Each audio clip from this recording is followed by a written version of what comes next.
Hello, I'm Al Stash with TVVP Style. I'm here at the Villa Park Museum for the Illinois Prairie Path cleanup, and we've had quite a number of people come by on this beautiful Saturday morning to clean up not only the Illinois Prairie Path but also the Great Western Trail. And this event, designed and created by the Pride Commission, which I'm glad to be a commissioner with, has been a great event to clean up our beautiful prairie paths here in Villa Park.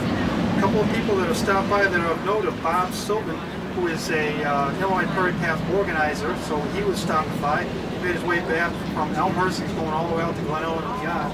And also local officials, including Trustee-elect Bob Wagner from the Environmental Concerns Commission was here, and also our trustee and president-elect Deb Lowenthal. So we've had quite a group. Let's take a look at some of the people out along the path cleaning up, including some of the Girl Scouts from Ardmore School. A Girl Scout troop number 857 from Ardmore School was a big help in making the Illinois Prairie Path cleanup observance of Earth Day 2013 a big success in Villa Park.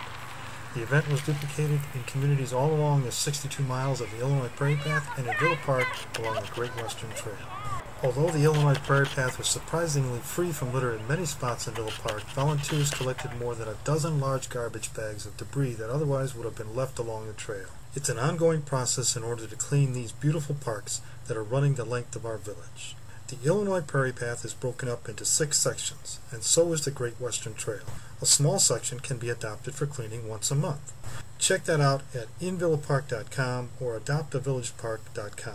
I'm Al Stash reporting for TVVP Style from the Illinois Prairie Path and the Villa Park Museum.